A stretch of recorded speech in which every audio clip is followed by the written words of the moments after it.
랜선 교회에 오신 것을 환영합니다. 안녕하세요. 슬기로운 신앙생활, 매일 하나님과 친밀한 교제를 나누는 묵상, 메밀묵 한정민 목사입니다. 의사들은 보통 흰색 가운을 입고 있지만 수술실에 들어갈 때는 초록색 수술복으로 갈아입는다고 합니다. 왜냐하면 수술실의 의사는 오랜 시간 동안 환자의 붉은 피를 보아야 하기 때문에 흰색 가운을 입은 동료 의사의 옷이나 벽을 보게 되면 빨간색의 보색인 초록색의 잔상이 생겨 시야가 혼동되는 현상이 일어난다고 합니다. 이런 시야 혼동 현상은 의사의 집중력을 흐트릴 수 있기 때문에 의사들은 수술실에 들어갈 때는 초록색 수술복을 입는다고 하죠. 이처럼 우리의 눈은 가끔씩 우리를 속입니다. 우리의 눈이 항상 진실만을 본다고 말할 수 없는 것이죠.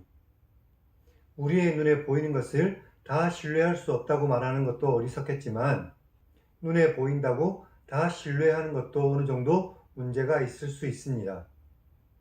그러니까 지금 우리 눈에 어렵고 힘든 일만 보인다고 해서 그것이 전부가 아니라는 것이죠. 우리 눈에 보이지는 않지만 지금도 우리를 위해 일하시는 하나님이 우리에게는 계십니다. 믿음의 눈을 들어 하나님을 바라보십시오. 메밀묵을 통해 하나님의 말씀을 읽고 언제나 우리와 함께 하시는 하나님을 믿음의 눈으로 바라보며 그 믿음으로 이 세상 속을 살아가는 우리 모두가 되기를 주님의 이름으로 축원합니다. 우리는 지난 시간에 출애굽기 24장을 읽었습니다. 하나님께서 시내산에서 이스라엘 백성과 언약을 맺으셨죠.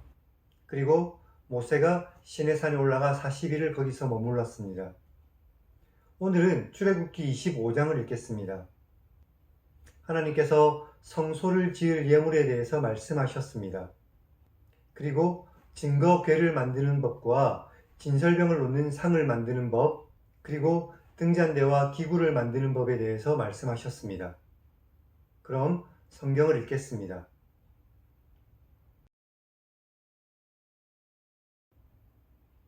여호와께서 모세에게 말씀하셨습니다. 이스라엘 자손에게 명령하여 내게 예물을 가져오게 하고 기쁜 마음으로 내는 사람이 내게 바치는 모든 것을 너희가 받아라. 너희가 그들에게서 받을 예물은 금과 은과 놋과 청색, 자색, 홍색 실과 가는 배실과 염소 털과 붉은 물들인 수량의 가죽과 해달의 가죽과 조각목과 등유와 관유에 드는 향료와 분향할 향을 만들 향품과 호마노며 에봇과 흉패에 물릴 보석이다. 내가 그들 중에 거할 성소를 그들이 나를 위하여 지을 때 내가 내게 보이는 모양대로 장막을 짓고 기구들도 그 모양을 따라 지어야 할 것이다. 그들이 조각목으로 궤를 짤 때 길이는 2규빗 반, 너비와 높이는 각각 1규빗 반이 되게 하고 너는 순금으로 그것을 싸라.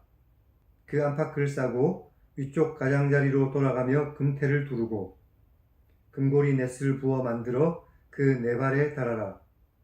이쪽에 2고리 저쪽에 2고리를 달며 조각목으로 채를 만들어 금으로 싸고 그 채를 궤의 양쪽 고리에 꿰어서 궤를 매게 하며 채를 궤의 고리에 꿰인 대로 두고 빼내지 말며 내가 내게 줄 증거판을 궤 속에 두며 순금으로 속죄소를 만들 때 길이는 2규빗 반, 너비는 1규빗 반이 되게 하고 금으로 그룹들을 속죄소 두 끝에 쳐서 만들어라. 한 그룹은 이 끝에 또 한 그룹은 저 끝에 곧 속죄소 두 끝에 속죄소와 한 덩이로 연결하며 그룹들은 그 날개를 높이 펴서 그 날개로 속죄소를 덮게 하고 그 얼굴을 서로 대하여 속죄소를 향하게 하며 속죄소를 궤 위에 얹고 내가 내게 줄 증거판을 궤 속에 넣어라. 거기서 내가 너와 만나고 속죄소 위 곧 증거궤 위에 있는 두 그룹 사이에서 내가 이스라엘 자손을 위하여 내게 명령할 모든 일을 내게 말할 것이다. 너는 조각목으로 상을 만들어라.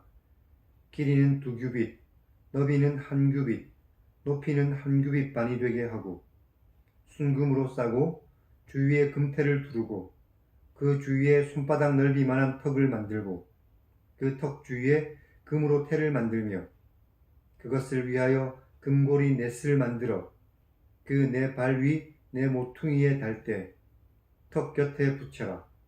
이것은 상을 맬 채를 꿰 곳이다.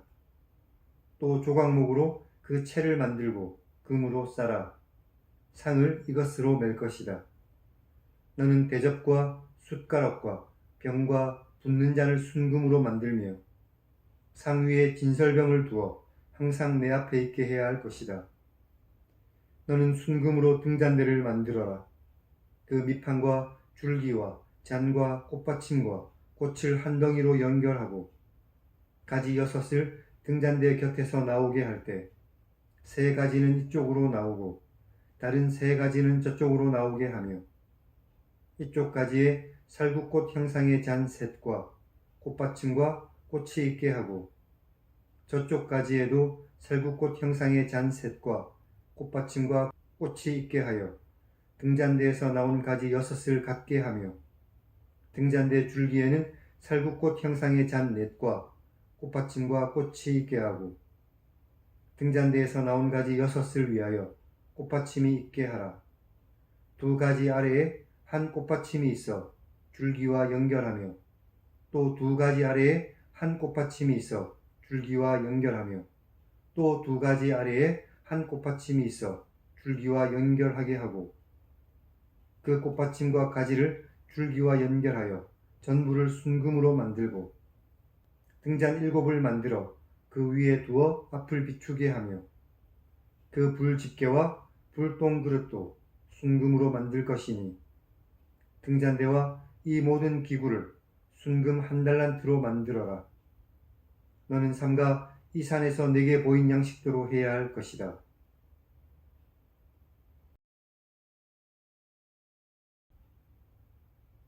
오늘은 여기까지 읽겠습니다. 하나님께서 모세에게 하나님께서 임재하실 성소를 지을 것을 명령하셨습니다. 그리고 그 성소 안에 둘 증거궤와 상과 등잔대와 여러 기구를 만드는 법에 대해서 말씀해 주셨습니다. 성소는 하나님께서 임재하실 곳이기 때문에 인간의 생각이 아닌 하나님의 뜻대로 만들어야만 했습니다. 2절을 보면 하나님께서 이스라엘 백성들에게 성소를 지을 예물을 가져오게 하셨습니다.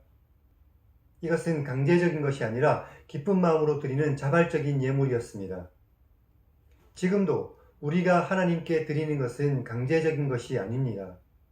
강제로 또 억지로 드리는 것은 하나님께서 기뻐하시지도 원하시지도 않는 것입니다. 또 우리가 원하지도 않고 기뻐하지도 않으면서 하나님께 드리는 것은 아무런 의미가 없습니다. 하나님의 은혜에 감사하며 늘 기쁨으로 드리는 복된 여러분들이 되시기를 바랍니다. 성소는 하나님께서 하나님의 백성 가운데 거하시는 장소였습니다. 지금 하나님께서 어디에 계십니까? 교회와 여러분의 가정과 여러분의 직장에 계시다면 그곳이 성소입니다. 그리고 하나님께서 여러분들의 마음속에 계시다면 여러분들의 마음이 성소입니다. 늘 하나님을 마음에 모시고 하나님의 뜻대로 살아가는 복된 우리 모두가 되기를 바랍니다. 속죄소는 지성소에 있는 언약궤를 덮는 덮개입니다. 시은좌, 그러니까 은혜를 베푸는 자리라고도 부르는 이 속죄소는 언약궤 위에 놓여있는 특별한 정금판이었습니다. 그 위에 그룹 둘이 서로 마주보고 날개로 속죄소를 덮는 형상을 취하고 있었죠. 속죄소는 하나님께서 임재하셔서 이스라엘 백성들을 만나주시고 그들에게 말씀하시며 또한 이스라엘 백성들의 허물과 죄를 용서해 주시는 장소였습니다. 진설병은 여호와께 드리는 12개의 떡인데 이 12개의 떡은 이스라엘의 12지파를 의미했습니다. 등잔에서 나오는 빛은 여호와의 영광을 가리키는 것이며 이스라엘 백성은 이 영광을 자신들의 거룩한 삶으로 나타내야 했습니다. 이것은 오늘 우리 역시도 마찬가지입니다. 빛 되신 주님을 우리 마음 가운데 모시고 이 빛을 우리의 거룩한 삶으로 나타내며 살아가야만 하는 것이죠. 이제 하나님 1인칭 시점의 성경 읽기를 시청하시기 바랍니다. 언제나 우리와 함께 계시며 우리를 만나주시는 하나님을 경험할 수 있습니다. 이 하나님을 마음 가운데 모시고 하나님의 음성을 듣고 하나님의 뜻에 따라 살아가는 복된 우리 모두가 되기를 주님의 이름으로 간절히 축원합니다. 그럼 다음 시간에 뵙겠습니다.